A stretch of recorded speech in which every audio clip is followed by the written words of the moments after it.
Hello, everyone. A good morning. Assalamu alaikum warahmatullah. See, we can do both, can't we? We can do both. We can do both. Yeah, bro. What's going on? I think for the first time, well, forget me, actually. My kids got an illness, one of the illnesses that they would normally be vaccinated for, but they're not vaccinated, right? So, What was it? rotavirus. Like, that's Yeah. one that I only know about it because I know there's a vaccine for it, and usually they give it. I think they give it quite early in life to kids when they're very, like, close to birth, but my kids don't have it. So they recently all got it. I'm pretty sure it was it anyway. I didn't go doctor for it, but that just shows how like elementary it was as an illness. Alhamdulillah, basically just vomiting, diarrhea, fever, and then that Get was it. shouted at. Actually, say again. Did you get shouted at by the doctors? I didn't take the kids to doctors for this. Oh, you just went raw, like, we're going through this. Well, I mean, they were fine generally. Like, Okay. actually, a lot of like vomiting and stuff is just psychological. Like probably in it. Young kids, when they vomit, they'll just vomit and they'll be fine. They'll go play afterwards, right? That is a Um, famous Emin quote. Vomiting is psychological. It's all up here. I mean, a lot of the pain of it or the effects of it. Don't you find that with your kids? Like, if they vomit, like maybe it depends what illness they have, but they just vomit, they'll just like literally vomit and go and play straight after. I don't know, bro. My kids are vaccinated. They don't vomit too often. You know. Oh, but Yeah. like food poisoning or something. Nah, I can't think of it. Do you know what? I can't actually think of many times where I suppose, yeah, there was a time actually. Dude, there was a time where Suleiman was feeling so sick, right? Driving back Mm, from London. Driving back from mm, London. I'm like, please don't throw up in the car. Please don't throw up in the mm. car. It's fine. We're almost there. We're almost there. This is at my old flat. And bro, I pull up to my parking space. I get out of the car. As soon as I get out of the car, he throws up all in the car, bro. I was like, Oh, you survived for like 2 hours. like two, bro. You can You run were so away from it. close. I've still I've still got stains that I've tried to get out so like vigorously, but Yeah. memories. So But yeah, anyway, yeah, that was kids were fine. Like they were literally ill for 2 to 3 days, and they yeah, all passed it on to each other, right? So they all got it like one after the other. But they were lost ill the for two, parcel. 3 days. Nothing too crazy. When they got a temperature, nothing too high. Like obviously, Yeah. if the temperature got too high, then I would go doctor or something, or I would usually just give them paracetamol or whatever. But um, yeah, they're not vaccinated and they were fine. And when I looked it up, the symptoms, at least ChatGPT, which I saw some research showing that ChatGPT is better at diagnosis than the average GP, apparently. So ChatGPT said it's rotavirus. That's where I got it from, right? Like based on the symptoms. And then when I looked it up, it's like, oh yeah, it's something that's vaccinated for. But I was like, why? Because it's quite mild. It seemed mild. Maybe it could get serious in some cases. But my kids with no like medicine, nothing, they kind of just got through it. Yeah. There's obviously, I have to clean up after them and stuff. But it's kind of weird for a 2, 3 day illness, which is similar to any cold or flu or anything for vaccination. But anyway, alhamdulillah, that's something. Because you always wonder, I don't know, like, because your kids are vaccinated, but when your kids are not vaccinated, you kind of wonder, like, oh, what if they do get one of these things that we could have vaccinated them for? Like, what's the deal? And some of those illnesses obviously are quite serious, and some, I guess, like this one, not so serious. No, it wouldn't be. I mean, I'm looking at some information on it now. It's Yeah. vaccine given the infants at 2 months and 4 months. Mm. The thing is, I'll be honest with you. Yeah, maybe I should be a bit more aware and stuff, but because I grew up with vaccines and I didn't really think otherwise, I'm not too worried about them.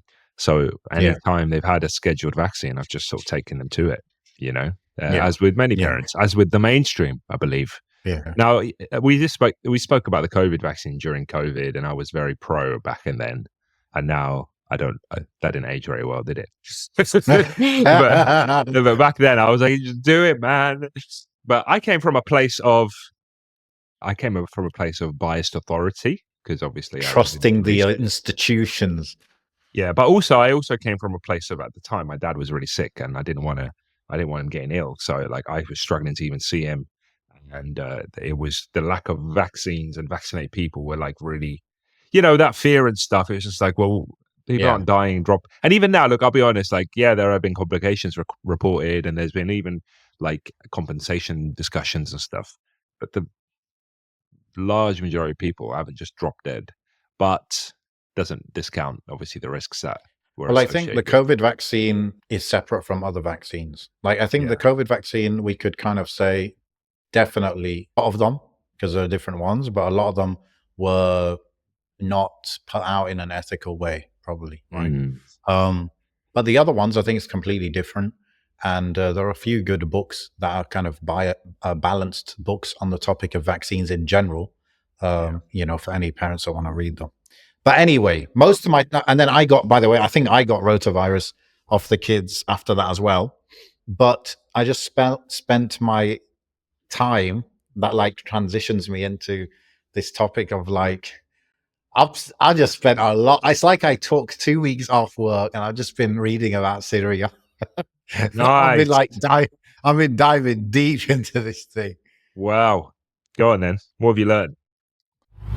Assalamu alaikum. A few years ago, the conversation about masculinity and Islam popped up. And of course, I took a big interest in that. And some of you might know that I actually wrote a whole book on Islamic masculinity. I went to the Quran, I went to the Sunnah, I filtered out the red pill, I filtered out the feminism, and I came down to what a good Muslim man looks like. It's a really good book with tons of stories and examples from the Sahaba, from the Prophet ﷺ, from the other prophets of how to be a good Muslim man. It's entertaining, it's not too long, and I'm offering you the free first chapter. If you click the description below, then I will send that over to you. And then if you want to get the full book, you can get the full book. We also have the audio version. So check it out. See you around. It's called The Shepherd's Way. Well, I wanted to ask you first because, the kind of revolution, you could say the revolution succeeded about, what was it, two to 3 weeks ago. What, maybe as somebody who's not been diving so deep as me into it, like what's been your feelings, impressions, thoughts so far? I feel like I've been vindicated. I feel like last Okay. episode, all my opinions were proven probably true about Okay. the collective agreement to replace Assad by all the neighboring powers. I say that because of all the powers that like immediately, apart from Egypt, I don't know I don't know what's going on there, but all the local powers kind of came, did their little delegations, agreements, promises of investment, that kind of thing. Now, where were they? To me, it's like, okay, oh, you want to build these hospitals? Oh, you want to build this railroad thing? Like Turkey wanted to build like a gas line or something like that. That wanted to build, I can't remember what they wanted to build. Anyway, all these neighboring nations want to get involved and see Syria prosper, and they're all showing their support, etc., etc. And to me, it's like, okay, well, you didn't say all those things. You didn't financially support all those initiatives and the investments when Assad was in power. So I don't think that they reached an agreement with Assad. I think, like I said before, I think there was an attempt to bring Assad back into the fold. He probably asked for too much or was being, what's the word, icky and picky and not. This is just from a political angle. I'm not talking about condoning any of this. I'm just saying from the outset, it looks like they tried, it didn't work out. They agreed on a reset. The revolution obviously is largely, what's the word, authentic, and it's got its own agency. But undoubtedly, when such big events are happening, foreign nations and neighboring nations have their own intelligence and their own influence and stuff. So it's a mixture, isn't it? To add on to that, I was ready for the pragmatism of this new Hmm. government. I was Okay. ready for because that's a big side of the story. The whole, for example, Christmas is a public holiday. It always has been there, I think, for a long time. But there was a reconfirmation of that. There was Christmas celebrations occurring. There was discussions of how they're going to move forward as a country. And there is a lot of rage in the diaspora from like the practicing, I don't know what you call it. I don't know what you want to, maybe Hizb ut-Tahrir kind of mindset, Khilafah mindset of like, this is a betrayal to the Mujahideen. This is a betrayal. Like, and I put a tweet out yesterday about this kind of mindset. I said, like, do you want me to read the tweet? It's quite a good one. All right. It's quite a good one. Okay. It's quite a good one. I said, you can chime in on this, obviously. I said, certain Muslim Twitter political analysts couldn't run a lemonade stand, let alone a state. These immediate idealistic and utopian desires for Syria exist only in their imagination. It's time to unplug. A modicum of real-world responsibility will wake you up to this reality very quickly. I think it's true. I think people are expecting this utopian Islamic state to just spring out of, Sharia 100%, and everyone's wearing hijab and all these kind of elements, right? Without really understanding the complexities of having to establish a state. Combine that with the demands for them to go and fight Israel. It's like, oh, you've taken Damascus. Before you take your shoes off and you have a shower, go to Israel right now. That kind of mindset. So those are some elements. Those are kind of thoughts I've had this week. What do you think, bro? Where's your interesting mind at? Bro, well, I've been consuming a lot of different analysis. I think there has been a consensus in a lot of the analysis I've been reading and listening to. Interestingly, though, bro, I think the analysis in English is very different to the analysis in Arabic. And I've been consuming a lot of Arabic stuff. I've got to say, bro, again, like it comes up so many times on the podcast. If you are out of touch language-wise, you lose out. You lose out on the correct worldview and even the facts on the ground a lot of the time. Even to the level, if we go to the micro, some videos that are put out with subtitles, the subtitles are wrong. Even to the point of just certain words being incorrectly translated. But if you just listen to the audio, you know what's being said, right? But then also to the level of, how do I say it? So in the West, there is a lack of uncensored religious narrative. Okay. There are certain things you just can't really talk about, or people don't want to talk about in the West. And in the Arab world, and I've got to say, it's funny because it's not really the Arab world. It's a lot of Arabs that are in Turkey, because that's like one of the only places you can kind of talk freely. There's a lot of good Islamic analysis. Okay. So what I mean by Islamic is it will be looking at the pragmatism you're discussing and talking about that from an Islamic point of view. And then they'll have a lot of in-depth understanding and knowledge of what actually happened. Some of these people have interviewed Jolani himself, And so I would say, if you're not consuming, if you know Arabic, switch over to Arabic in terms of looking at the what's going on. And if you don't know Arabic, just know that you're like missing out on part of the understanding, part of the worldview, part of the analysis. And I would say the correct analysis. I think a lot of the English language analysis is wrong. For example, Ahmed Mansour, very well-known journalist, works for Al Jazeera for a long, long time. I believe he was the one who went and did the legendary interview with bin Laden back in the day. So he covered Afghanistan, and he met Jolani multiple times over days. He went all through Syria recently, Yani. I think it was during or just after Bashar left. And he spent 3 hours with Jolani. He has a video, okay? It's called, if you search on YouTube, it's called Ma'arakat Tahrir Syria, okay? If you search that, and maybe you could just add like Ahmed Mansour in it, it's a 1 hour, it's actually 45 minutes of him summarizing what he learned from Jolani in terms about him, like what he learned about him, about the operation, about what happened. Bro, it is beautiful. It is amazing. It's like a movie. It's like a movie, bro. The way he describes the preparation, the way he describes everything, like Jolani himself, his personality, it's really amazing. And that's what I'm saying. You don't get that in English. Like, hopefully I could try and get some stuff across, but I'm not going to be able to do it justice, the same as this.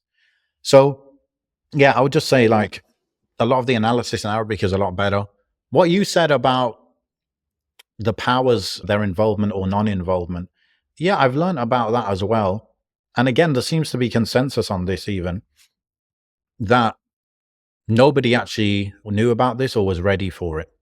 The official thing is that they started preparing for this 2 years ago. Maybe I could talk a bit about the preparation, what I've learned about the preparation for this. Because one of the commands from Allah is to prepare when it comes to warfare, in terms of وَعَدُّوا لَهُمْ, right? The well-known ayah, وَعَدُّوا لَهُمْ مَا اسْتَطَعْتُم مِّن قُوَّةٍ وَمِن رِبَاطِ الْخَيْلِ, ترهبون به عدو الله وعدوكم.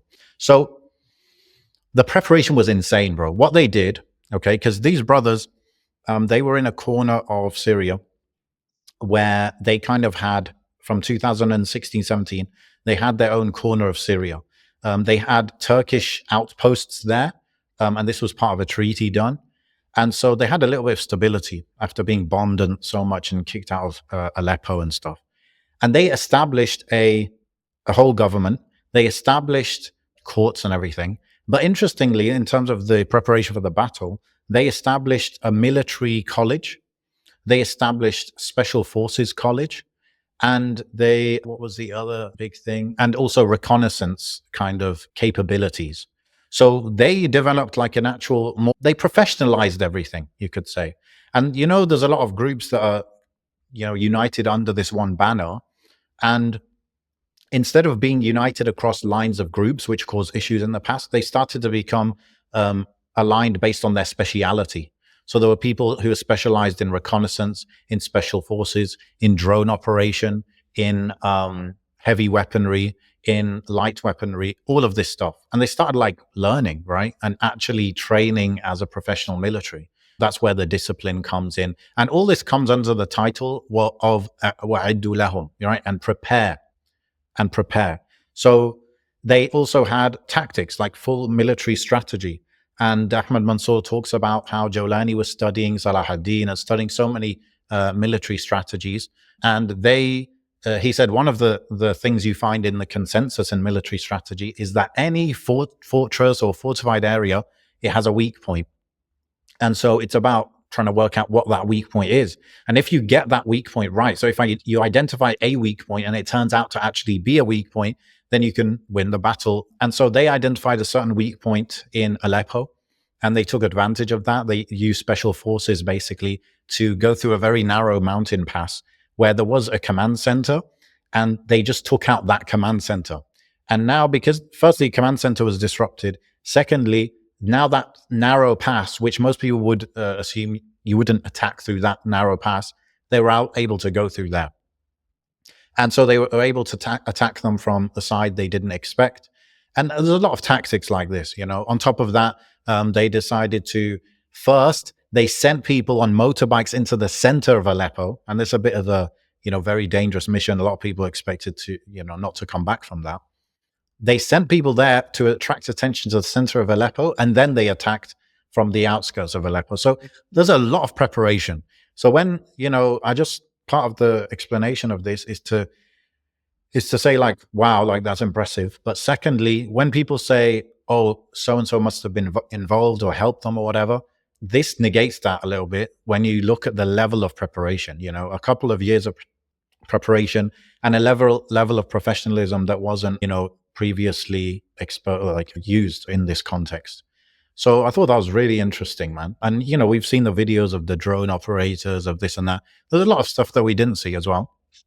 Yes. In terms of the other countries, though, again, I think it took everyone by surprise. The closest country that was maybe cooperating with this whole operation was Turkey.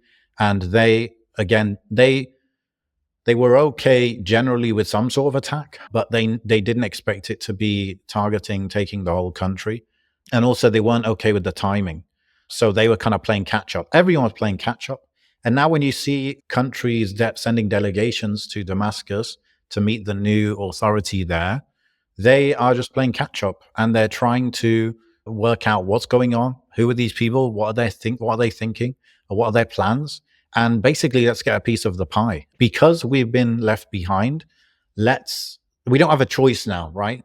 And I'll go into something afterwards, actually, but we don't have a choice now, right? Like, people have taken power.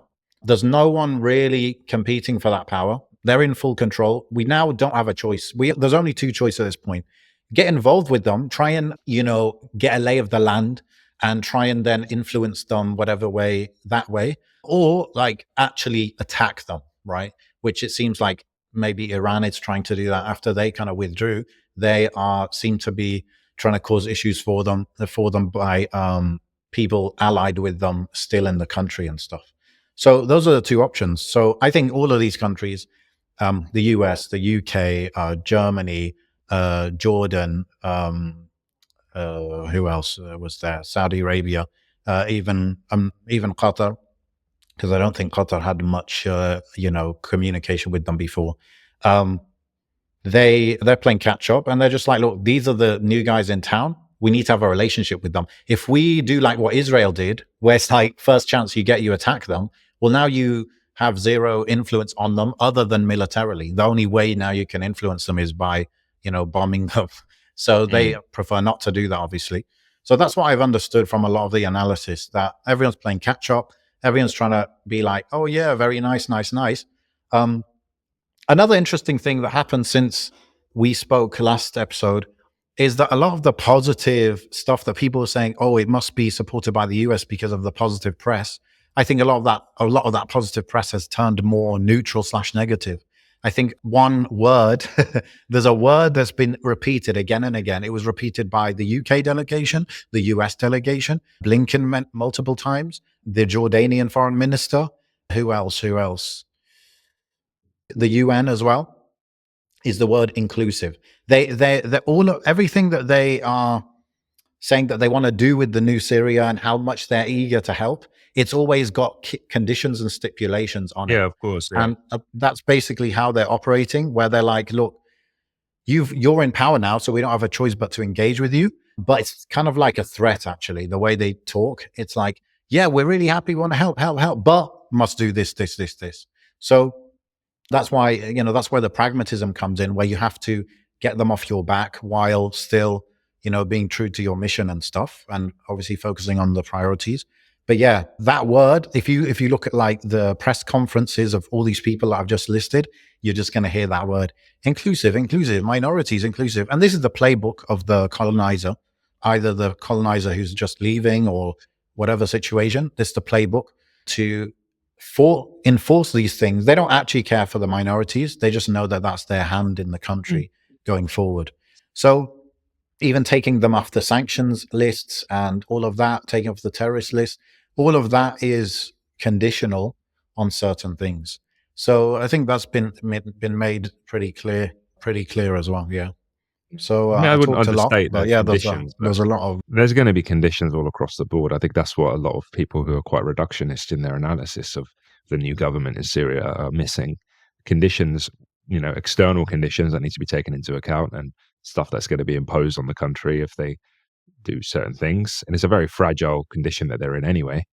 And sure, internal conditions, right? Internal conditions. Even last night, there was talk of insurrections and stuff from Alawite populations, etc., that they have to take into account. So, like, you haven't even settled your boat. Your boat is still rocking, and people want you to set sail across the world.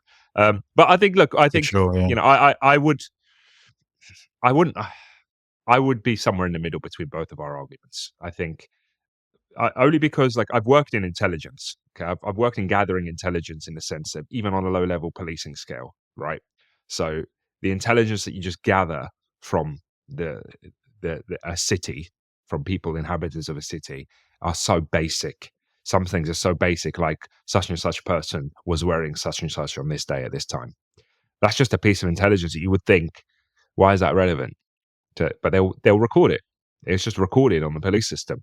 So forget a whole country which is constantly, like, so many actors within it. There's going to be buildings in every single neighboring Muslim country, if not all Arab countries, where Syria is the topic, and everybody in there, that's their mission. And there's files and there's data being collected and intelligence being collected on every single player and actor and whatever, because it's just part and parcel of running a state.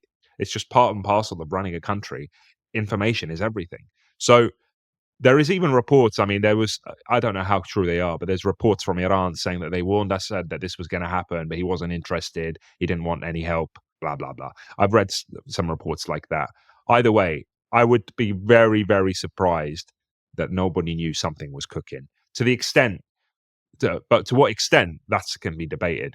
Now, there were some talks, especially from like Turkey's point of view, that they were expecting something to happen, like you mentioned, but not this far. Maybe they'll take back Aleppo. Maybe they would, some sort of push. But there is the possibility, of course, that the push met such little resistance from Assad that they just kept pushing and they just kept pushing. And at one point they were like, you know what, let's just go for the whole hog, and take it all. Yeah. And it happened. Although they quickly. did have a specific plan for taking the whole of Syria. But what the plan was expected that if it went well, it would take 2 to 6 months. Yeah. So like all these details, it's amazing that you get this from that video that I mentioned, where Ahmed Mansour is summarizing what he learned from a meeting with the people involved. Yeah. No, of course. I think, And definitely, intelligence services would have been monitoring them and stuff. It's just that I'm just saying that they were not involved whatsoever. They didn't have any involvement. This is the thing. When I say involved, I'm not saying they all came together and said, okay, go on, Joe Lenny, do our bidding. I'm not saying that. That's not what I'm trying to argue. I'm saying that there was a level of awareness where they were hands off. They might have known something was happening, but they're hands off because they don't want to interrupt it or get involved or whatever it is. While some may have had, I'm not, obviously, like I said, I'm not undermining what has happened. I'm saying that maybe there could have been. It'd be very surprising to me. I mean, at least I think Turkey may have had more than just awareness, but at most there could have been some unanimous agreement. But none of that, what happened, can exist in a vacuum. Yeah. I don't think. I think this is like an overall thing that we have to take, right? Even in the Battle of Badr, Allah didn't allow the best people, right, on earth at that time. Allah did not allow them to take credit for the victory, right? The victory has to be attributed to Allah. Okay, and so part of the reason for Allah sending the angels in the Battle of Badr is to know that this victory is from Allah, right? That some of the Sahaba, they're going to strike an enemy, and the angel will get them before then, right? Mm-hmm. And so when we say this is victory from Allah, it can include many different soldiers of Allah. And it doesn't have to be part of the, I guess you could say, when you fight for the right cause, then Allah, that's a blessing for you, right? That's like reward from Allah. But you're one of the soldiers of Allah, but then Allah can use other soldiers. Like he could put fear in the enemy. He can cause this, geopolitical transition to be happening at the time that the battle happened to happen. All of this, though, like the victory just has to be attributed to Allah. And just because certain factions were weakened or certain things happened, it doesn't negate that it's from Allah. So ultimately, that's a huge amount of the success is the diplomacy, both after and before this offensive happened. Because there was going to be a level of discussions and diplomacy before, especially to unite whatever groups were there, and any external actors that might there. Look, you might have, let's say hypothetically, the main group HTS were isolated on their own and made this, but all the other groups have their own backers and supporters as well. So, and that's well known. But they had to kind of get everyone. The other groups in Syria, apart from, some say that even Daesh are straight funded and manufactured by the US. But what I'm saying is every group in Syria, up until that point, has its backers, whether that's Turkey, whether that's US, whether it's whoever. So there's going to have to have been discussions and diplomacy to get everybody involved on a united front against Assad at the final push. Yeah, and even that's the help of Allah.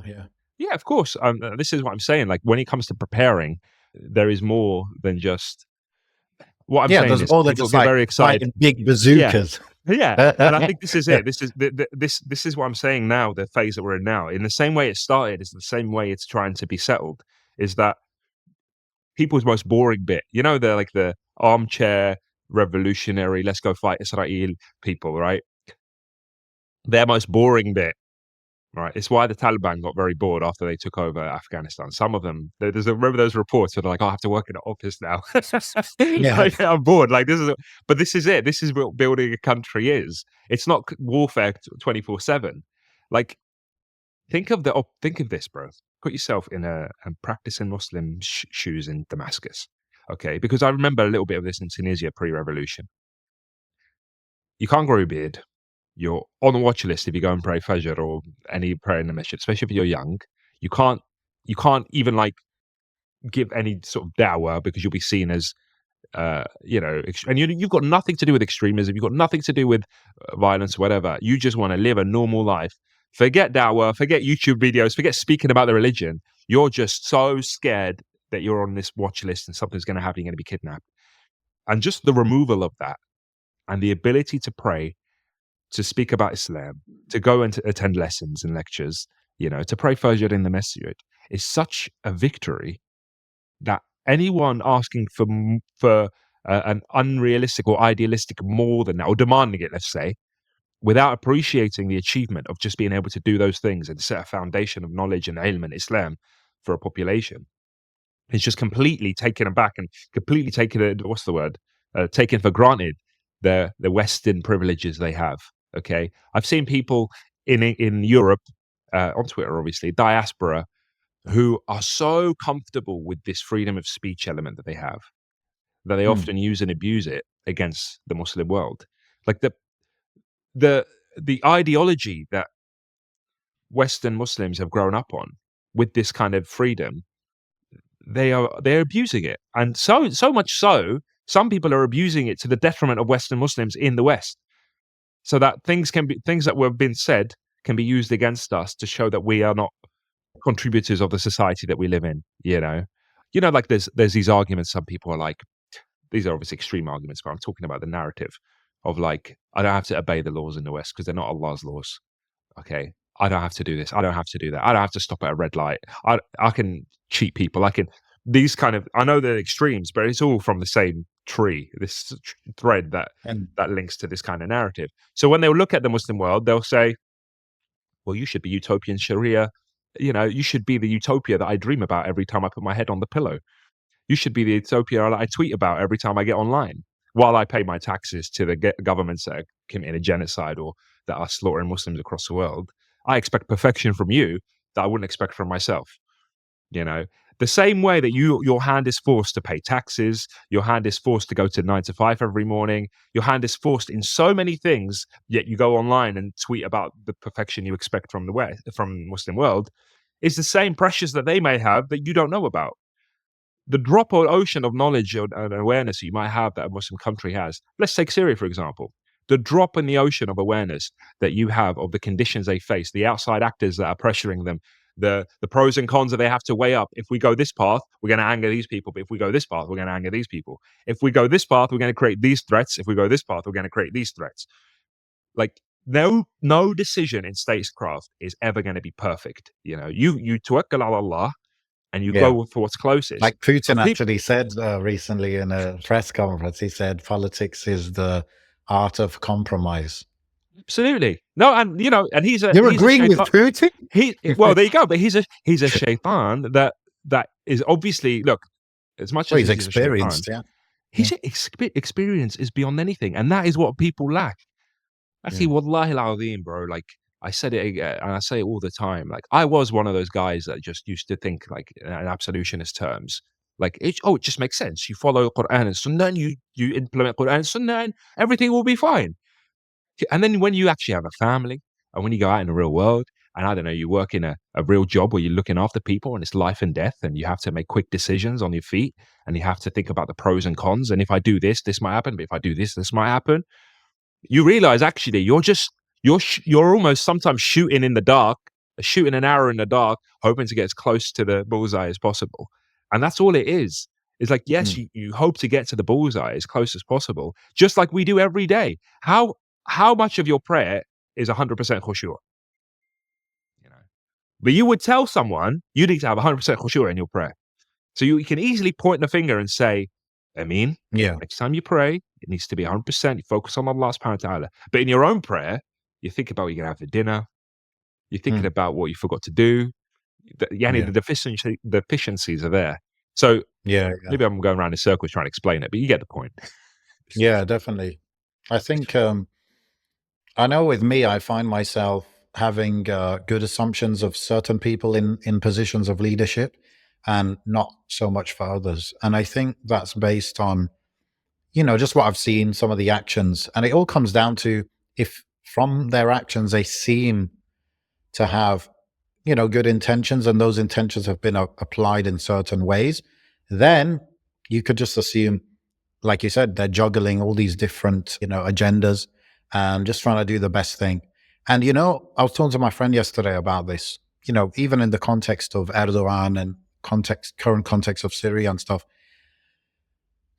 there are certain decisions that you will make in 2024 as, let's say, a country's leader or even something lower responsibility than that, with good intention and maybe even with sincerity. And you will never know if Allah will forgive you for the compromises you've made in that decision. You will never know, because it's such a, okay, I've got 5 options. All of them are haram, by the way.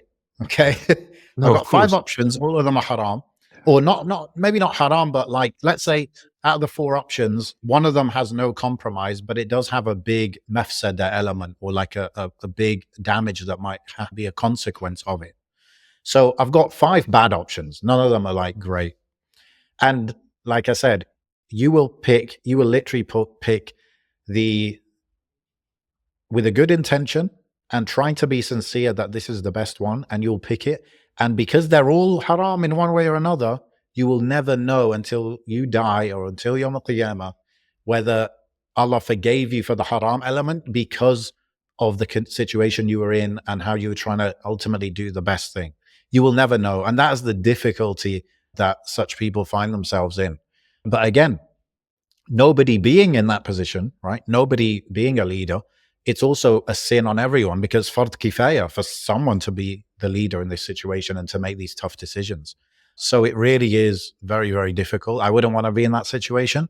And that's 100%. the kind of, like, we need the humility to say, like, not only would I not know what to do in that situation, but I don't even want to be in that situation, because I'm 100%. I'm too cowardly, I'm too weak to make these hard calls.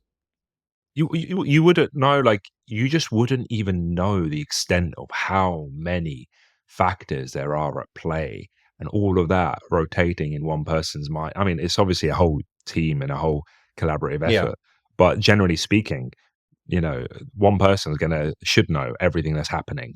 Generally, you know, most of the things that are happening and most of the factors that need to be sort of, and like, can you just imagine that pressure of combat? Like, look, every country is fighting destabilization. Every country, from the west to the east to the south to the north, like everyone is. I mean, look at what happened. Trump was talking about Greenland, right? Trump's like, oh, we need to say Greenland. What did I think it was Denmark? Who is it? Is Yeah. it Denmark? They own it. They Yeah. started. Denmark. Yeah, they started. Okay, we're going to double our sleds, wolf Military sleds or budget whatever. or We're something. going to Yeah. double our budget up there. We're going to secure it. Like Denmark and the US. Like, Yeah. think about, like, everyone is fearing destabilization, fearing being pressured, fearing. So think about the those who already had years of conflict and years of colonization and years, like, so to think that you can just make decisions in a vacuum because this is, you know, the time of the swords and shields, where states were city states and there was a lot more isolation and there was a lot more, hey, who are you coming into our city walls, shakedown kind of thing. Even then they had spies and they had intelligence and they had, but I think some people look at the Sierra and they try and extrapolate, uh, they try and basically copy and paste decisions made without actually accounting for the modern day differences, you know, or the modern day sort of factors that need to be taken into account. You can take lessons and you can learn lessons and you try and implement that as much as possible. But to say that you can implement implement the decisions made or the actions made or the war strategies made, whatever you want to call it. I mean, the Prophet ﷺ spoke about, I think it was Prophet ﷺ spoke about war being deception. Am I correct? Yes. Yeah. So you think that they should come on TV and tell you everything that you want to hear, which is also everything that enemies don't want to hear, and be happy about it. You know, I've got friends that are in close contact with a lot of government in Afghanistan. Right, they go to Afghanistan a lot and they go back and forth, etc., etc. And there'll be statements that are said by maybe the Afghan leadership or some decisions they make. Okay, and they're getting criticized by the same people that are criticizing people in Syria. Oh, they haven't done this enough, and they haven't pushed Islam enough, and they're this and that, and they're labeling them as sellouts or whatever you want to call it. And I speak to some of these guys, and I'm like, "What's the situation on the ground?" Kind of like what you're saying about the reporting in Arabic. Like, how many people can speak the many languages in Afghanistan but are stuck and shackled by the English language, right? And they're like, listen, they say some things on, out there for politics. And there's a real effort and a belief in private, which I can vouch for, and I've heard, not me, but this is a person speaking, Yeah. that is in a certain different angle, right? And it is all politics, it's theatre. Every time they get on the microphone, they're either saying the truth with a twist or saying a lie with a good intention, whatever you want to call it. Like, Yeah. it's messy and it's not a world you want to be in.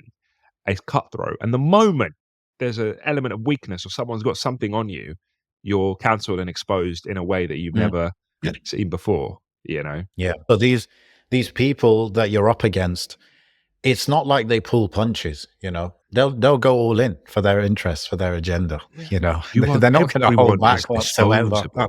Everyone is disposable. Like, read a good book on politics. Like, read even a fiction book, like just on that has some element of political intrigue and espionage and whatever on it.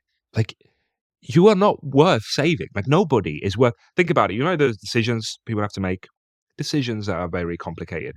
It's like, listen, there's this problematic guy, and I could try and be diplomatic with him, but it's gonna, cause some issues. Or I could just kill him. Yeah, we could just assassinate him. He'd just go, and we could get rid of this whole problem, save a lot of money, save a lot of people's wealth, save a lot. Like this. Like, everyone is expendable. This isn't like a community event being organized by FOSIS in SOAS or something like that. This isn't your run-of-the-mill like leadership position in a local masjid trying to agree with community leaders and do a coexist meeting, and whether all the different faith groups in a minority community should meet up, and all that kind of discussions that a lot of commentators talk about and a lot of commentators get criticized about, right? Remember, like, that whole thing about Omar Suleiman meeting with liberals and allying with them, and then you've got the vice versa of that, like Daniel Haqiqatjou linking with a lot of right wingers and trying to, like, these are political plays almost. But extrapolate that onto a huge state. Extrapolate those difficult decisions onto trying to make sure that this entire region can go out and buy bread and go and have a dinner tonight with safety and security without riots kicking off, or the city burning down, or whatever it may be. Even the justice, the criminal justice apparatus, and how that works, and how there has to be a balance between justice and fear.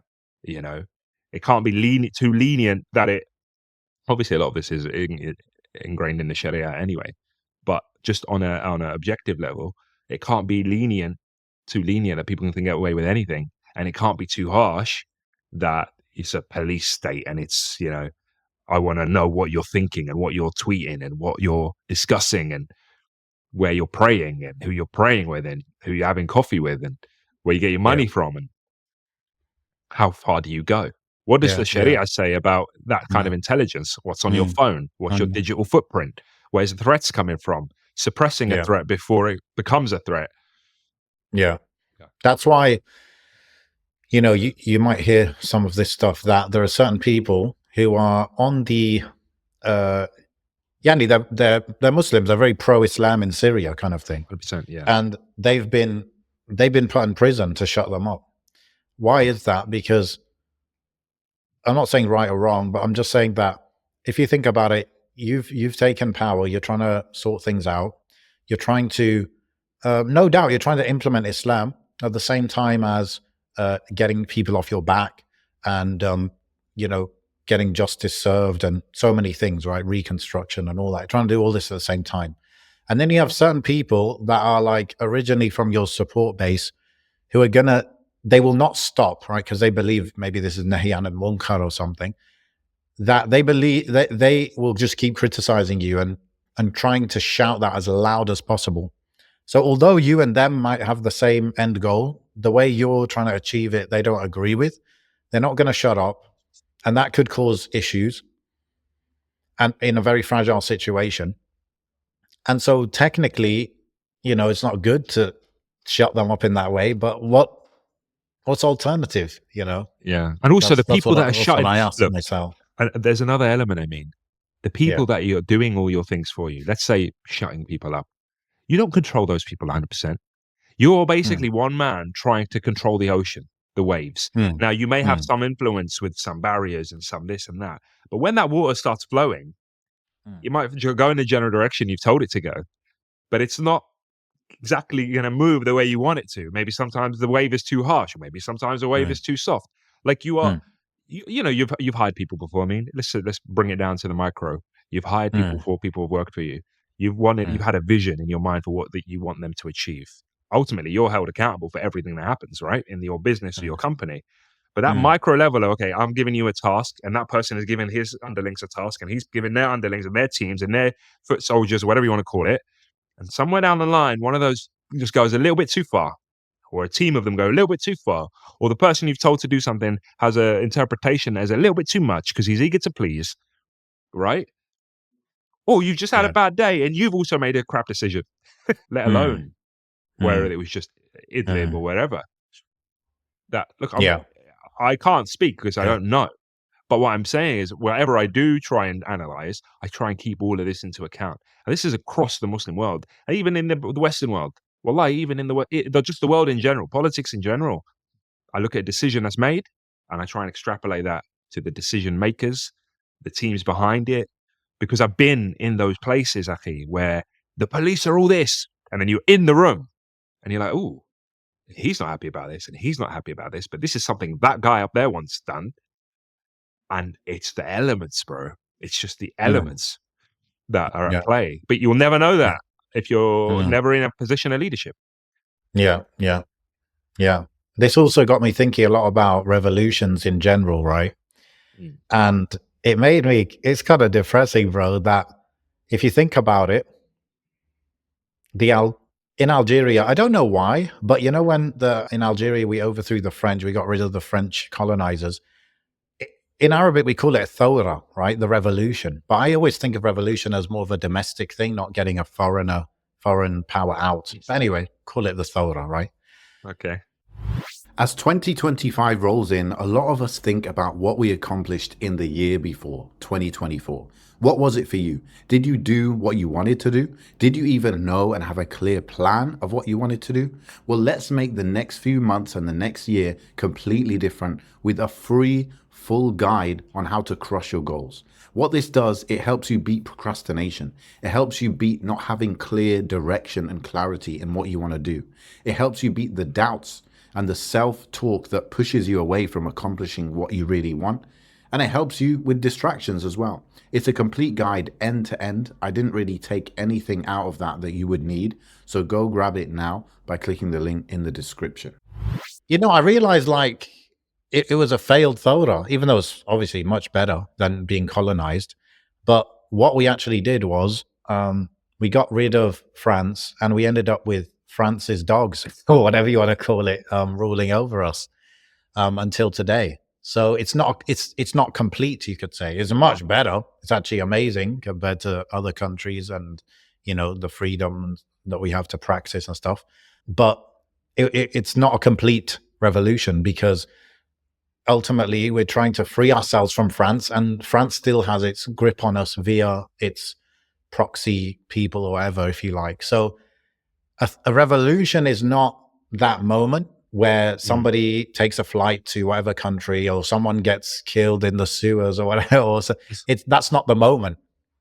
It's not a moment. A revolution has the post years, right? And there are so many times where a revolution has happened in terms of a certain leader has been toppled, and then a counter revolution happens, right? And that's why the Syrian situation is so delicate and fragile, because it's ripe for some sort of counter revolution. So yeah, in Algeria, it's like you could say, how many years has it been? So 62 until today. It's like 60 years. So 60 years later, there's still work to be done in Algeria to complete that revolution, without downplaying the results that we've had so far, of course. But then even the same in Egypt, you know, in Egypt, I was thinking about it. Bro, what were the people saying in Egypt in 2011 and when they were chanting in the streets? Every time someone asks me stuff like this, all I think about is dégage, dégage. It's Tunisia. No, not الشعب quite. يريد إسقاط النظام. Is that correct? Exactly. Yeah, exactly. Isqat al-nizam, not isqat al-ra'is, right? They were saying we want the end of the regime, of the system, basically. But what they got was the fall of the president only, right? So Mubarak, or whatever, stepped down or was forced to step down. Then they did elections. They got Morsi. Then Morsi was removed. Now Sisi's, but so the system is still there. The Nizam, right, is still there, but it's just the president who has been changing. And so Yeah. they felt that victory at that time, that we succeeded in removing the Nizam, but I guess they just forgot that detail, But which is that the Nizam didn't fall, just the president fell. thing is, bro, like, that system, and these systems are so ingrained into society, they run the Well, show, yeah. that that it requires, and I'm not saying It this is requires a a good state thing. to replace the state, right? Because Yeah, it's how but big it also, is. look, it's either that. Look, this is the problem. This is the pros and cons and the weighing up things, honestly. Yeah, And this is a dangerous discussion because a lot of people don't think too far ahead, and they think that Muslim lives are disposable for those aims, even though they're not living there and trying to buy. Like, look what happened to Syria. Syria, for the Nizam to fall, and Allahu A'lam how much of it has fallen. I'm not detracting from the revolution. I'm saying, like, what remnants still remain? What system has to be adopted to continue? Like, are you really resetting everything from zero? Is there something there that's going to be incorporated? You have a whole country to run. You know, is I don't know, that little department in that such and such town that deals with parking tickets, is that still going to be the same? Or are we going to Mm. reset that? This is all Nizam, bro. Like, there's levels of it. It's not just the criminal justice system and the president's palace and this. It trickles down to so many different areas. You got those You know, decisions to make of that who little you post keep. office in such and such a little village that I used to go and try and post stuff to, that the person there used to bribe, extort. Is that person going to get replaced as well? Or are they just going to get their job? Because on the grand scale of things, they're quite irrelevant. But those little irrelevancies will build up to a picture of the Nizam is back. It's the same Nizam. So when people think revolution and overthrow and this is going to get rid of the Nizam, it's not the real world. We're not living in that real world. Yeah. That's a movie, you know? And that's why, again, another very interesting, very kind of obscure analysis that somebody sent me. Again, if you understand Arabic, you can search on YouTube. The guy's name is Akram al-Hijazi. Very obscure channel, bro. It's kind of like a hadith disciple, but even less professional production. Okay. And so he had a very interesting kind of framework or something of explaining things. He's like, I didn't grasp it enough to explain, but he just said that there are three kind of linchpins in the world that have been used in history to keep certain systems in place. Okay. The religious, the political, and the something kind of systems in place. And he said those three kind of cities are around, those three linchpins are around. Mecca, Medina is one of them. The other one is like Damascus, kind of Halab, Aleppo, kind of Syria kind of region. And the third one is Jerusalem. Okay. So these are the three. He said the very interesting thing about these three is that those that were, or I guess were, a month ago, that were ruling these three places, none of them have deep states. Okay. Very interesting. None of them have deep states. So in Saudi, you have a royal family. Okay. There's no deep state per se. It's just the family's either there or it's not there. In Syria, again, you have the family. Even like the head of the army is one of the brothers or whatever. The intelligence has one of the brothers, one of the uncles. It's all a family or sectarian based thing. And the same goes for the Israelis, where they don't have a deep state. It's like those Zionists are there or they're not there, right? So he said what happens and what has happened in Syria is that it's one of the rare cases where you could remove a government and there's actually no deep state left behind. Like there's no power, like in Egypt we were just talking about. The army owns between like 20 and 50% of the Egyptian economy. Okay. If you want to talk about deep state, it's like they are the military, they are the intelligence, they are the economy, they are the media, they own all of this, right? That's very deep state. In Syria, he was saying this is like the opposite. It's like it actually is a chance to restart everything, right? Because it was all down to that one kind of family or sect or whatever. So that made me think a lot about deep state, and a lot about how in some countries, you might not really have the chance at all to kind of replace the system in the way that you might imagine in a revolution, because it's so ingrained, like you're saying. So very interesting analysis, and I still need to kind of fully understand it. But the concept of deep state, very interesting, very interesting. Yeah, I guess so. Yeah, I wouldn't know actually. In to what extent, like you've said, in various countries, how much of that does exist, and Like vice Algeria versa. again. Algeria is run by the army and the intelligence apparatus, right? I think, That's who's in control. yeah, I think That's allegiances the are deep. very quick to. I think it's very easy to just in the Muslim world to just flip allegiances very quickly, only because power is what is recognized, power is what's respected, and that fear, no matter who is at the helm, is what people flock to. As soon as Assad was gone, that power vacuum was filled quite immediately by almost people fanboying and fangirling over Jolani walking through the streets, despite the fact that a week ago no one was doing that in Syria. No one really And it's knew because of, about him or yeah, what he was no one about. really knew about him, but in Damascus, let's say, in Damascus, Yeah. all that Yeah. that celebratory notion of it is because Assad is gone, and now there's a new power figure, and there is an aura behind any figure like that. It doesn't have to be just him. Yeah. There's an aura that is created, and the Muslim world is very good at creating that kind of aura. Let's take Morocco, for example. People are far too people in, and what's his name talked about this. Damn, who's that Algerian thinker? Pretty famous one. I'll have to search it, but he said that a sign of our colonizability, whether that's physically or mentally, or not just Muslims, but he noticed it in the Muslim world, is that we flock far too quickly to personalities, right, rather than ideas. And I thought about that with this, and I thought about it when Jolani was saying in interviews about how we have to create institutions, and it can't be down to the whim of one man to choose this and that. So yeah, interesting. Yeah. I think it's fascinating. Look, I remember someone shouted this at me when I was at university. I went to a lecture, right? Islamic lecture, and I must have been around 18, 19. And I asked the question which many people ask today about, where do we go to implement Sharia or something like that? Something along those lines, right? And whoever, I know who the speaker is, but I'm not going to name him. He was asking me the classic response to stuff like that, which is, how much of that have you implemented at home? And it sounds boring, doesn't it, to a young guy? It sounds boring to a pent-up, testosterone-fueled 18-year-old who wants to see the world change overnight. And it sounds boring to some people listening to this. That's not the answer they want. They want to be inspired. They want to take over the world. You know what I mean? And I see that kind of same rhetoric online now.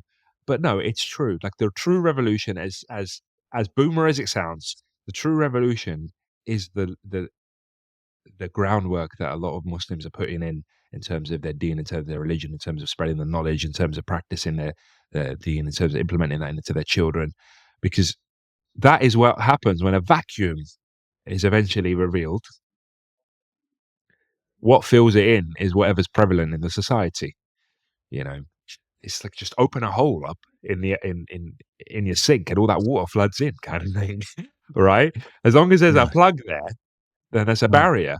But now, like, people expecting the world, like, I get it. You want to look at statistics. How many Christians are there? How many liberals are there? How many? If Muslims are the majority, then we could just establish Islam. You say that as if, like, Sunni Muslims in general are just one monolithic, group that all agree on the same thing, and they don't have different interpretations of what leadership even looks like. Actually, there was hijabis in the liberal protests, and that would look crazy to someone in the West. In the West, we're like, oh, you're a hijabi, you should know better. But it just shows you that disconnect. There was women in hijab saying, oh, we want secular rules, like holding a thing up. Like, that confuses the London Muslim. That confuses, because you're not thinking with that diverse mentality that you should be thinking. You're not thinking about all the spikes that need to be spun, the people that need to be made happy, so they don't become opportunities for insurrection. A thorn in your throat. Yeah. And it only takes one person, like Tunisia, Bouzidi, I believe his name was, who self-immolated and sparked a revolution. However much of that was sparked or hijacked, Allahu A'lam. Or in Iran recently, I say recently, a couple of years ago now, there was a girl that I think the religious police, whatever you want to call them, there was talks that they killed her or something like that because she wasn't wearing a hijab. Yeah. I remember that being in the news all over the place. You know, Mm. who makes the news? Who reports it? Who creates it into a big scene? Who spreads it across the city? Who spreads it Yeah. across the country? Yeah. You've just got to make sure nothing sparks. All these sparks need to be put out either by force sometimes, or by patience and by understanding and by the dawah of the state, so to speak. Yeah. Just so don't underestimate the peace and security. Don't underappreciate the peace and security that people crave. That's the main thing. Actually, in Egypt, they start talking about Egypt and, Egypt's going to be next and blah, blah, blah. You know what I start thinking about? Wallahi, because from a personal angle, I have a really, really good friend, like my best friend. He lives in Egypt now. He moved to Egypt. And I started getting worried. I was like, I hope he's going to be okay if anything happens there. And he can just go and buy bread and look after his family and his nephews and and that is the element that people just don't think about. I remember how scared my family was in Tunisia when it was kicking off, when there was tanks on the end of the highway and people were just not leaving their homes. Alhamdulillah, it didn't end up so badly, but it could have easily done. I'm just thinking like, oh my God, like how many people were in that period were regretful of what happened? Wallahi al-azim. How many people just after were regretful that they even bothered? And I'm not trying to detract from the movements that are trying to bring justice and freedom and etc. Yeah, you're talking about the thought that has to go into it and the acceptance of risk, of high risk. Yeah. And that is and being it's like imposed on the population a lot of the time. This is the thing though, bro. If you think about it, and again, this is something that did not cross my mind whatsoever in 2011 when I was much younger and very excited to see what was happening. For good reason, just as a basic fitri kind of Muslim, of course, kind of reaction. But revolutions don't happen by people protesting. They don't happen. I actually was trying to search if that ever happened in history, that an actual government was replaced by people protesting in the streets. Now, it does apply a certain level of pressure to a government, but it doesn't cause a revolution, right? The closest that I could find was the French Revolution, which was a very bloody one, and it did take many decades to sort out. But even then, you can't achieve any central goal without some level of leadership, right? But let's say maybe the French one was a real thing. But even this in Syria, a lot of people are seeing it like that. Like the Syrian people have overthrown Bashar al-Assad. But I don't see it like that, honestly. I see that in 2011, there was the popular uprisings. In fact, they were not they were protesting certain issues, right? Corruption or nepotism or whatever it was. And they basically just got shot out, right? They started getting killed, people getting kidnapped, this and that. Now, what happened out of that is obviously certain people started to defend themselves with their own weapons, whatever they found. Certain soldiers started saying, I can't do this, I'm leaving the army. And it just became a civil war. What happened recently, I would say you could say it's a whole separate thing. It's not a popular uprising. It's more like a coup. It's more like a military force has come and they've taken out a government, including its army, and they've taken control.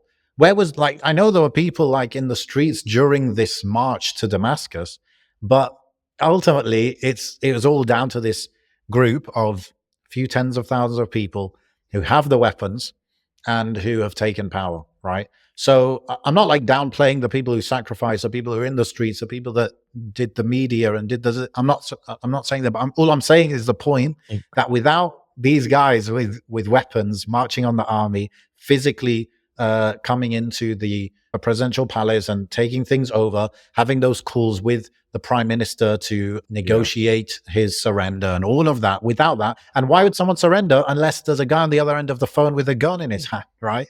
So I don't see it. I can't think of any popular uprisings. I'm not not uprisings, but revolutions.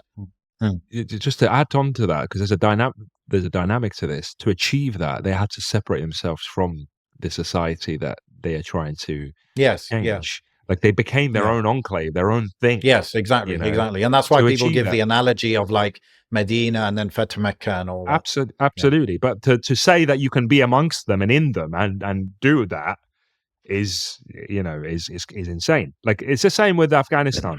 Afghanistan, they'll say there's the Western narratives. Oh, back when the people overthrew the Taliban, people got rid of the Taliban. As soon as America left, that's Yes, same with Iraq, right? There were people who were opposing Saddam, but ultimately it was the US military that came and took it was a out, foreign right? entity that can do that. And when I say Exactly. foreign, it's not always a different country. I mean, you could argue that even what is a country but just a line in the sand? Well, there's lines around Idlib, Yeah, you know, at the time. So do yeah, you want to call that a yeah, foreign country? Do you want to call that a foreign entity? yeah, Allahu alam. yeah. But it's that separation. Yes, an Separate, prepare. external, an You external live in a thing. time. You live in a time where Mm. separation isn't entirely possible all the time.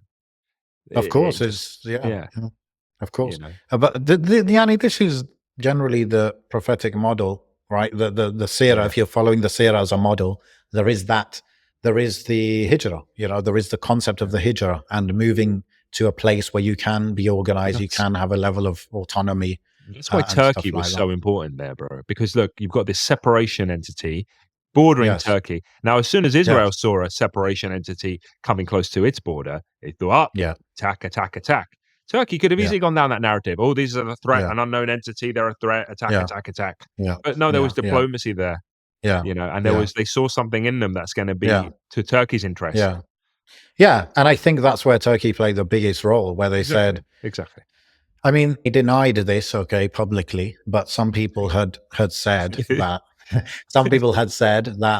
Turkey said that they would back them militarily if they were to be involved stopping, this thing. We're dealing with a highly patriotic, nationalistic people. The whole Arab world, they love their country, they love their flag. It's more than anything to a lot of them. So to say that an outside entity is what fueled this, to come out and say, I'm not saying they did, but even It would go down well. even Yeah. the whisper, which is why every country in the region has to say they had nothing to do with it, because for the Syrian people, it's like blasphemy to some of them who are very ultra nationalistic, etc. And you would need to win those ultra nationalists over. You have to win them over because they're a large portion of the population. Because we, for a long time in the whole Arab Muslim world, have grown up on flags and anthems and that kind of allegiance to our nationality, especially when it comes to Turkey, who are they're not even Arab to a lot of these ultra nationalists. They don't want anything to do with Turkey in that sense. And to think that to have this kind of, I mean, I even see with Tunis and Zaire. Wallahi al-azim. Tunis and Zaire, as much as amazing as they are together, and the relationship these two countries have with each other, Tunis constantly feels like there's Tunisians that constantly feel like they're just a wilaya of Zaire, and they hate it and they rage about it. And they don't want anything to do with Zaire because Tunis is the best. And I'm sure there's Algerians that feel the same way with whatever other countries. I mean, they're a big country, tabarakallah, but they haven't got that small man syndrome that Tunis has got. Yeah. But it's that narrative. You have to win those people over by feeding them the delicious meal of this was all you guys. Oh, you did this. This is all you. Well done, you. And I'm not saying it isn't. I'm saying narratives are very important. Yeah, even that's what I'm saying is what I'm saying about it's not a popular revolution or whatever. Again, even if that might be true, you can't say that. You got to let the people take credit and ownership of it. Yeah, 100%. And partly because they played a role earlier on, but also partly 100%. because you just need to let them take credit and ownership of it. So yeah, revolution is something where it's a very high risk thing, man. It's a very high risk thing, and I think we need to. And this is what they did. Obviously, the people that took over now, they studied how things work, how takeovers work, how things have worked in the past, how it's not gone well, how it has gone well, and try and learn from it. And so we can also do that from the comfort of our homes, right, without even being involved. Just we can learn how some places, people have think about it. This is what I thought is the people that think that they're going to go out and protest, like maybe in a place that's very dangerous to protest and they might lose their lives. They have to realize that protesting won't remove the deep state. And therefore you got to think very carefully, like, okay, is it worth it? What's the outcome going to be, can I ask you something? etc. Yeah, go on. Can I ask you something? This is a good experiment because we're older now. Yeah. Would you go out in any situation like that and protest? Would that be you? Knowing that you have a wife and kids and that kind of responsibilities you have now, would you put yourself out there like that? You have to give me more details, more specifics. Let's use any country. Okay, you're not a fan of. No, I don't want to name a country, but I want to say, like, take any country, take the worst Muslim country that you can think of, where the leaders are the most. I'll and tell you how I would. You hear about protests kicking off. Yeah. Would you get involved? No, generally, I wouldn't take part in a protest to take down the government, because, like, I mean, I just explained why. Because, but you're dealing with someone. Protests don't take down governments. Yeah, of course, but you're dealing with a leader that you know what his reactions to these sort of protests don't go down where this person's from, this country, wherever it is. The protests don't happen, but you hear one kicking off. Like, this could be this could be it. You know? Yeah. What does it take for someone to get it? It would be case by case, but I think I would judge it by its likelihood of achieving its objective. So, for example, maybe its objective is not to take down the whole government, which I don't think a popular protest can do, really. I haven't seen examples of that. So, therefore, if it was more like protesting for reform and trying to apply pressure, like happened not long ago in Algeria, and you could say, semi-successful, maybe I would participate in that. Like, specifically in Algeria, 2019, I believe it was, there was protests every Friday for about a year. And it was triggered by the President Bouteflika going for was it a fourth or a fifth term? But something that's illegal anyway. And so people were protesting that, but it was also protesting corruption and stuff. And that's scary. That's a scary one because of the topic, because of the nature of that protest. That is scary protest to me. Like, because it's not like a certain decision or whatever. It's going straight for the head of the snake, so to speak.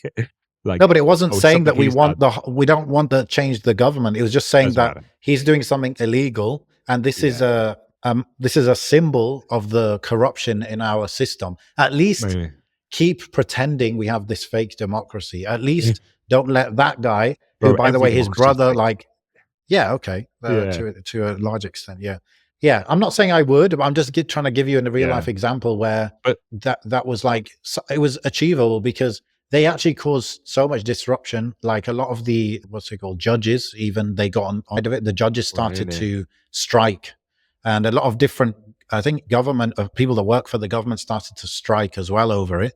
And that's where it had more of an impact. But I think it has to be for something smaller, something much smaller than trying to take like a government down. Or would you say you were more? Would you say you would have been more eager in 2011? As in, like, younger, not because of the time, but just being younger. Oh, I mean, 100%. 100%. This is it. This is what I'm saying. Like, it's easy to get swept up when you're younger. But in 2011, I didn't even know what a deep state was, innit? So, but well, this is what I'm trying to say. It's. I'm not saying that everyone that protests is, lacking knowledge and experience. That's not what I'm saying.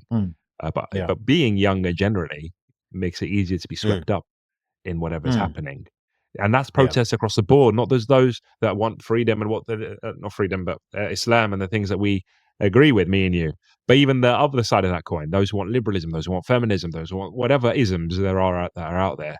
Generally speaking, you see a lot of young people or a lot of mentally colonized people. Like, alhamdulillah, I'm colonized by Islam. I'd like to think my mind is Quran and Sunnah, right? Like, that's what I'd like to think, okay?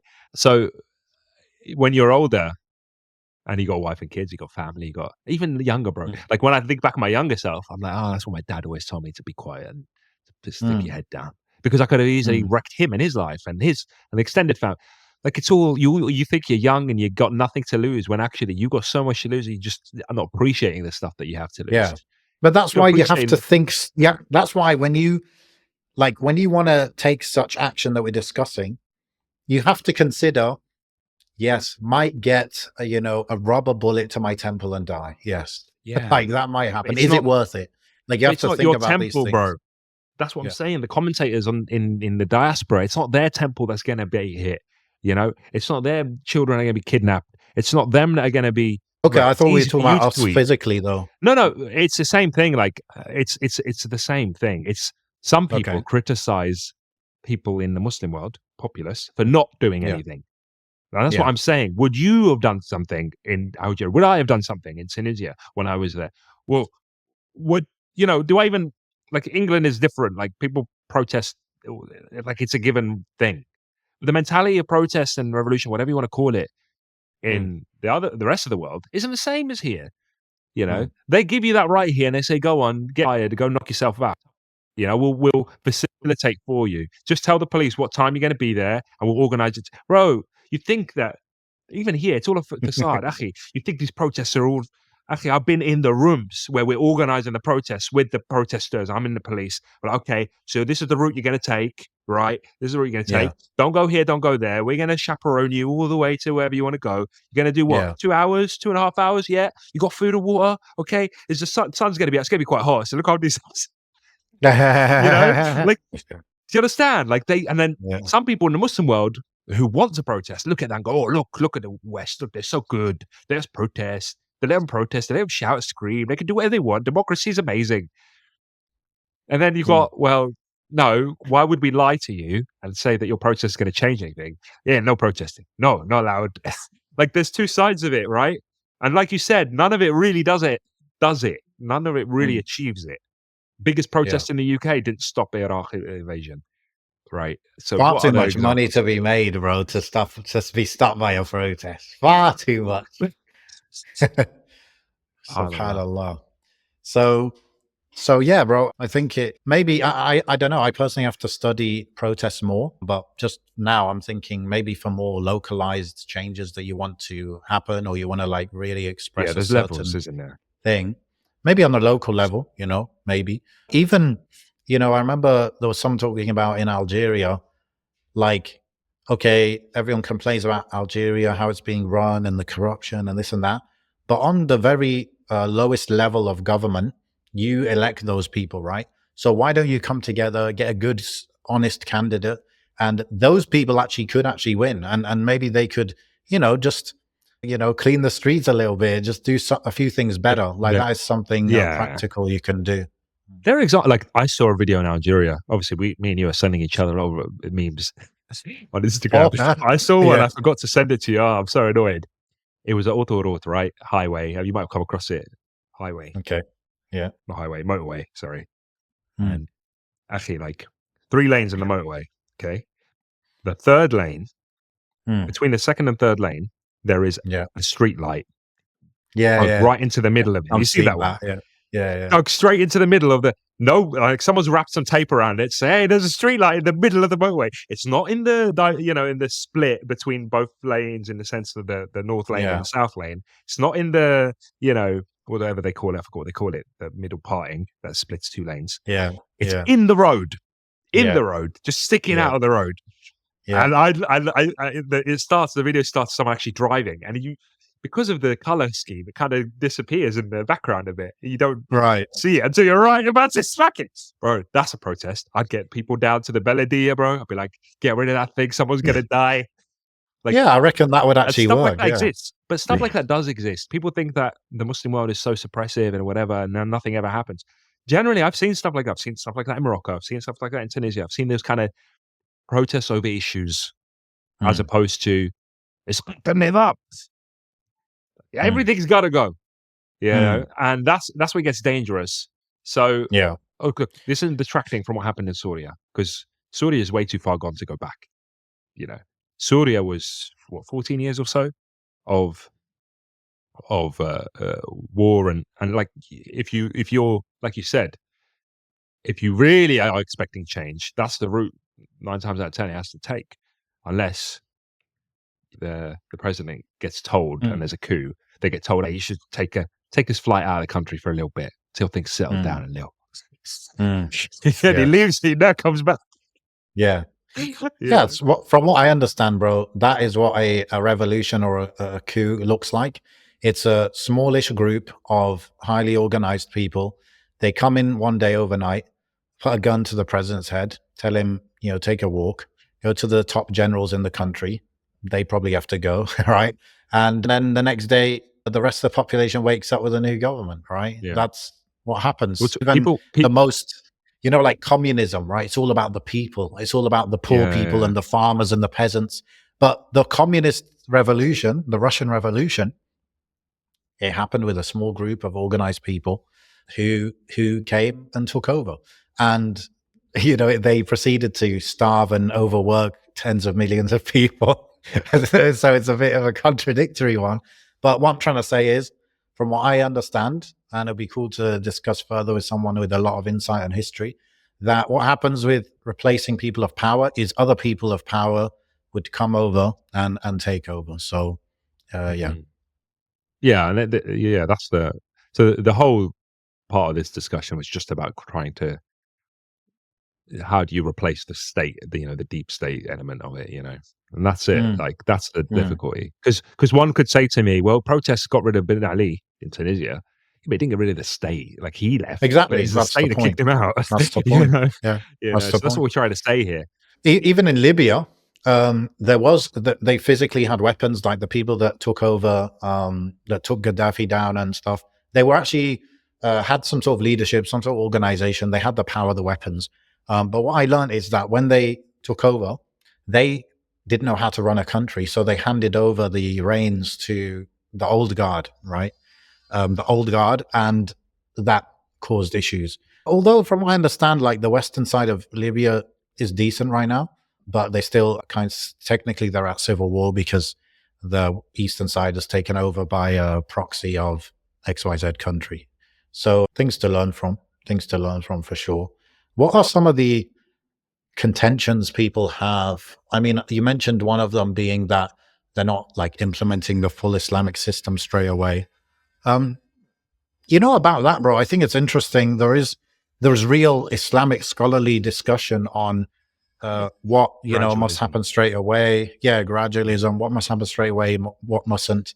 And then, like we said, there's no perfect decisions a lot of the time. There's always, I've got 5 decisions and each one has a different level of benefit and harm. And it's just like trying to pick which types of harms do I want? Like, am I willing to accept? Which types of benefits am I prioritizing right now? And all of those kind of things. So, ultimately you have to think about it like this. Let's pick a random Islamic ruling. If I ban riba, okay? If I ban riba, it might turn the whole business community against me in the country, which they might then start seeking help from an external country to get rid of me. And if I am then removed, then no one's implementing Islam, right? So this is just an example of a kind of dilemma that you're faced with. So the point is that there is Islamic scholarly discussion on this, and there's certain things that are to be prioritized and that aren't to be prioritized. I personally, what I'm looking at though, bro, is I don't know exactly what is the requirement for this, but of course, nothing good will happen without the help of Allah, right? And the people have only succeeded so far because of the help of Allah, and so to keep that going, you need to follow what Allah wants from you as closely as possible. And so that's the needle that they need to thread. And that's why they need a lot of thabat, they need a lot of dua, right? For them to succeed in threading that needle. Because if they thread it properly, Allah will keep helping them. And then gradually, you'll see moves being made over years and not months. Yeah. This is an opportunity for the proliferation of Islam among the populace, regardless. For the so much you've got to remember, opportunities, exactly. So much, that is the highlight of this, and that is what people are missing here. Like, you think about Damascus under Assad, how much of that is going to exist? And now you've just unlocked, the capital city. There's people walking into and out of the masajid and attending lessons and whatever, and ilm can start again. Like, that is a big W that you need to just nurture now. Because you're not going to do any imposition of all these ideals that you have by force. Like, that is the situation is far too fragile unless you demand. I'm going to say this the dictatorship that you like, but others won't. That's what I'm trying to say here. So, like, you're now demanding an alternative form of dictatorship. When I say dictatorship, I'm saying to those who oppose Islam, that's what they will view it as. Oh, we've got one dictator and got another dictator, and he wants us all to wear hijab. He wants us all to do this. He wants us all to do that. He wants to burn all the Christmas trees. He wants to, and then they'll say, "Oh, I said never burn our Christmas trees." Oh, Yeah. You know what I'm trying to say? So everything is so fragile. Just take the win right now. And this isn't about the Syrian people. This is about the commentators outside of Syria that are trying to throw stones right now from glass houses while they have all the freedoms to practice their religion as a minority in such and such country. Yeah. You know, the only reason you could tweet the way you are is because of that. Right. Now, yes, I get it. It's not the same. I get it. Whatever. Yeah. But it's fragile. It's super fragile. Another contention was the whole Israel thing, which is like, why are they... Firstly, it was, they must be supported by Israel if they're succeeding, right? The whole thing that, the Mahdi is CIA supported. I'm gonna call it that from now on. The what do we call it?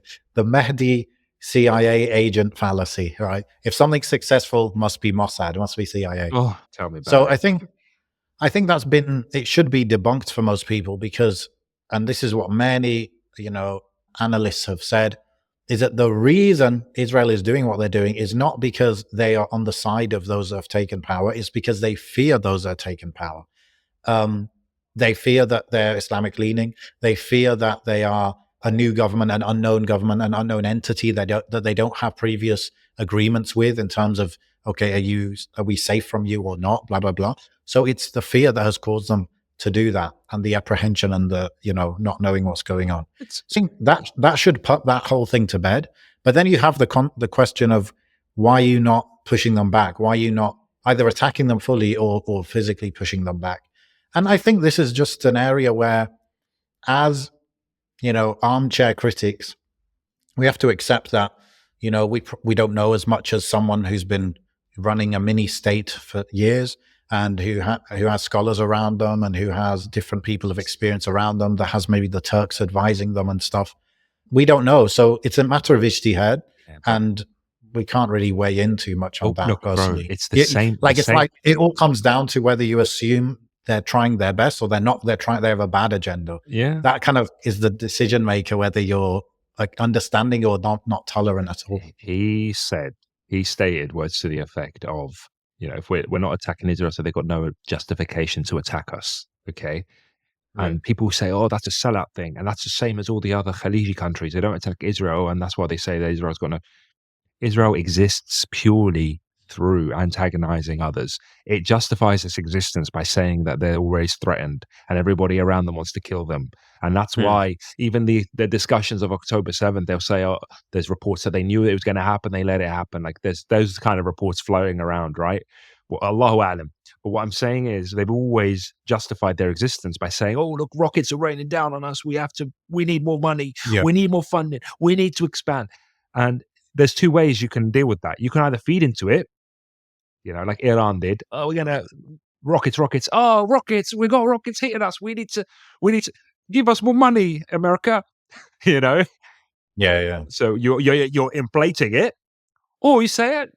We're not going to attack them. That's fine. But they're killing us. Are they? Because they're not. They just said they're not. Oh no, we still need money. Give us the money.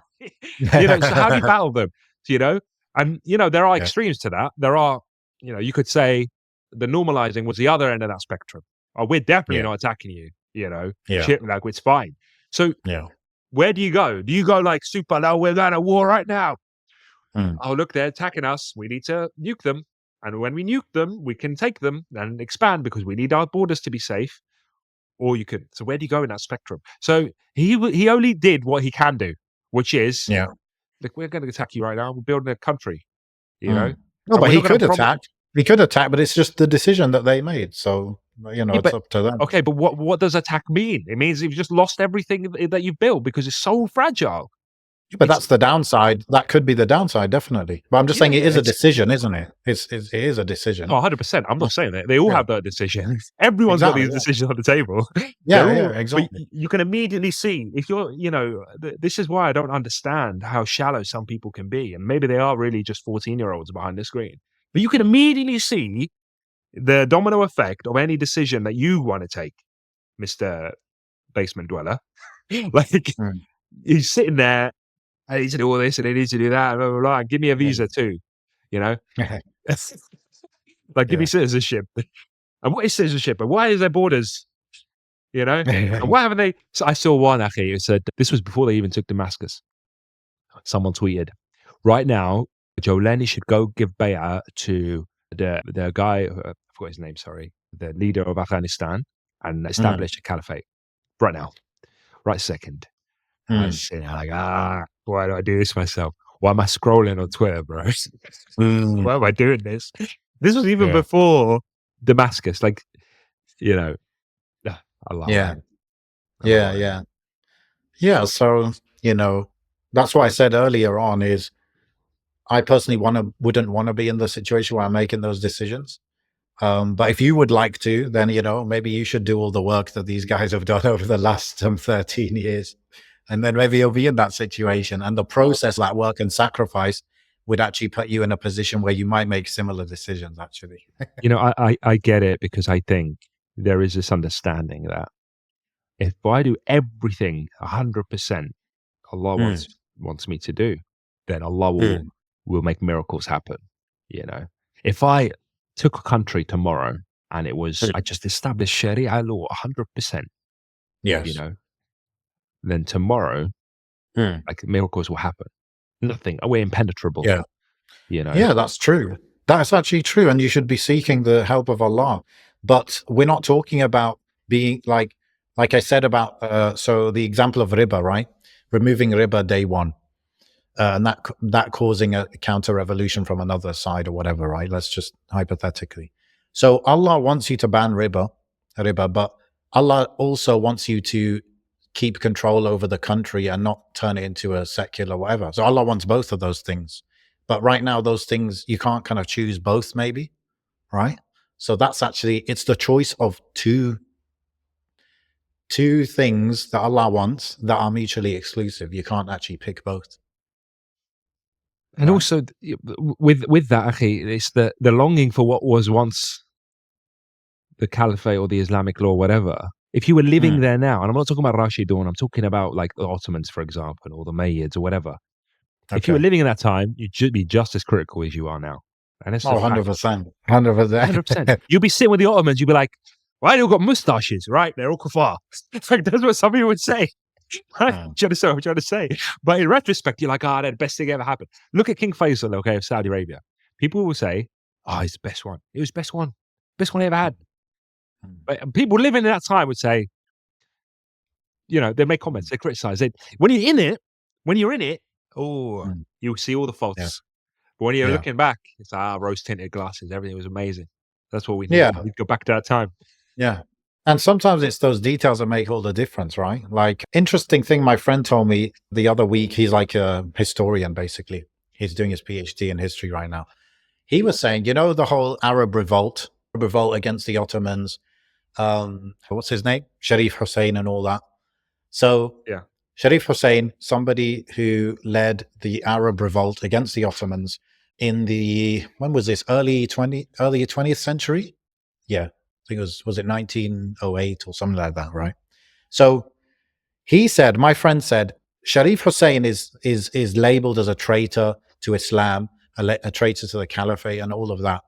But he said, I believe there's a good chance that he was fully sincere. And what he was trying to do is that he said that the Ottoman caliphate was already done and gone, right? It had already been hijacked by the Young Turks and all of that. Yeah. And so what he was trying to do is say, let me salvage this part of the Muslim world, and so we can still have a caliphate, because the Ottoman one is already gone, it's already compromised.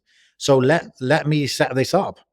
And he had a very good relationship with Sultan Abdul Hamid the second, I believe it was, who people say is the last great Khalif or Sultan of the Ottoman Empire. So he actually had a good relationship with him, and the whole plan was to create a caliphate that would kind of replace the Ottoman one, which has gone down the drain. Maybe the mistake he made was that he involved the British in establishing that. But the point is that these little details of history or what's going on might change your whole opinion, right? And that goes for me as well. Like the guy that's talking about, why don't you invade Israel straight away? Maybe he doesn't know that a third of Syria is still controlled by US-backed Kurdish Marxist groups. Maybe they don't know that detail. I mean, it's quite a big detail.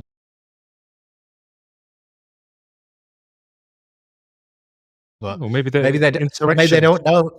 Maybe they don't know that that group that has plenty of weapons, has US support, has a US base over there. Maybe they don't know that they're also supported by Israel. Yeah. And so in the Far East, in the Northeast, they've got Israel, and in the Southwest, they've also got Israel. If you think about it, so it might not go well. Yeah. And actually, look, like you said at the very beginning, conditions had to be made. Conditions had to be accepted or whatever. Like you see this threat of whatever steamrolling to Damascus, right? Israel sees this threat steamrolling to Damascus, or the US sees a threat, a wanted terrorist, 10 million was it on his head, steamrolling to Damascus, and they're not going to get involved. They're not going to. They say, oh, these guys are going to keep steamrolling all the way to Israel. Like, there's going to be discussions. They're going to speak with partners. They're going to say what these guys are about, what are they after, and that's why Jolani comes out and makes statements saying, look, we're trying to build institutions here. We're trying to build a country here, because we're not going to be a threat to bordering countries, etc. Because after how many years of bloodshed, of how many years of people being languishing in those prisons, how many years of absolute terror that Assad inflicted on his populace, they deserve it. They deserve to have a period of state building. They deserve to have a period of peace and prosperity after all of that. And you want them to continue and to then take on an even bigger beast. In reality, that's what it is. Anything other than Assad is a bigger beast, because even he was nothing without Hezbollah and Iran and Russia. So Russia made a deal with them. They're like, it's okay. You taking it? Like, the next day, bro, they changed the flag in the embassy in Russia. But the next day, there was an agreement there, 100%. Okay, we're not going to kick you out completely. You want to, let's work together. Russia's not ideological. They're in it for their own interest. Iran has got a bit of an ideological twist to it, like the Shia element and all of that. So, of course, they want to see their ideology proliferate. But Russia isn't like, we want to see Russianism or Shiism. They don't care about Shiism. It's about power, projecting power. Russia doesn't care about Shiism. It's just a useful tool in their interests wherever Shiism needs to be for them. Right? And even Iran, let's not pretend that Iran is like the what's the word? A super religious entity, and their religion wants to proliferate. They're just in the same way that we might criticize some Sunni countries for not spearheading Sunni Islam everywhere. Iran uses Shiism as a tool of its influence, and there are factions within the Iranian government and leadership that are super ideological, and there are factors that couldn't care less. They don't care as long as they're in power, whatever it is, whatever tool to their disposal. And sometimes those things are. Sometimes those two entities in Iran are aligned and they're working together, and sometimes they're against each other. And I do think that at this point they are. There's like a conflict within Iran itself, where a faction of it is like saying, "Well, we'll support the new Syria because money and everyone else is supporting it, so we need to support it." And there's money and opportunity there. And there's another faction that is bitter that they've lost their sheer influence there, and they're trying to deal with that. And do you understand what I'm trying to say? Because if Iran is what has aligned over the last decades in Iran has been, I don't know if this is even controversial to say or not, but I think more than half of what powers, what motivates what they do outside of their country is the Persian Empire dream. And then then the other side of it is that they kind of weaponize the religion to carry out that dream, right? And now those two, the Shia thing and the Persian Empire thing, they align, right? The Persian supremacy, the hatred of Arabs, whatever you want to call it. I think these things have aligned, innit? Maybe coincidentally, maybe on purpose, but that's kind of been these two ideas have been fueling things. But then, like you said as well, there's probably people that in Iran, they're just like, let's just make some money, man. But they align to a certain extent when it comes to foreign policy, but they don't align internally. That this one wants a Persian Empire of pre-Islamic revolution, hijabless nonsense. And when I say that, I'm talking about that whole narrative of like the liberal Iran and the cultured Iran and the Iranian moves. And then you've got the other side of it that obviously wants the ideological Shia thing. But outside there, yes, we want a whole empire. We want to take over this region. Yes, let's make it all Iran, Persia, whatever. But internally, I think genius thing that I kind of was looking into recently that they did when they did the Iranian Revolution. And that's a kind of another example of a revolution that happened from outside. Like Khomeini came and did his revolution from France. He was in France. He came over. He did revolution. Obviously, he had people on the ground supporting him and stuff. But in Iran, when they did the revolution, 1979, they built what's called the Iranian Revolutionary Guard, right? Now, what is that? I think it's a very interesting concept, bro, because when you have revolutions, and in many countries you have counter revolutions for sometimes decades after that, or sometimes you have like 2-3 counter revolutions in the same decade or whatever. What they did when they took over is they made a whole military unit separate from the army, whose goal is to protect the revolution, to protect the principles and the goals of the revolution. And they're like the deep state. They basically created a deep state from scratch on purpose. So it's like you could change the president, you could change the parliament, but these guys are here. And they're kind of on that like Egyptian deep state thing where they own half the economy. They control, they have their own navy, they have their own air force, separate from the military. And so I thought that's an interesting model, that maybe they should consider in Syria or whatever. It's kind of interesting. I'm surprised I searched about that. Like, did any other revolutions do something like that? And apparently they did in places like, the Russian Revolution. They had the group that eventually became the KGB, which is like the famous kind of intelligence services of the Soviet Union. They created that. The purpose of that was to safeguard the principles of the revolution as well. So it's cool, man. Because that's what you need now in Syria. If you want Syria to flourish, even if it's eventually into a really strong and Islamic-leaning country, you need to put things in place where, some guy in the future can't change it. It can't be one man that comes in and changes it. So you have to put it in the constitution. You have to put maybe, like I said, some sort of military thing that can't be changed, that his job is to defend the Islamic principles of the revolution and stuff. So this is beyond my pay grade, but it's interesting to see what. I mean, what does Turkey look like after Erdogan? What does anyone look like after?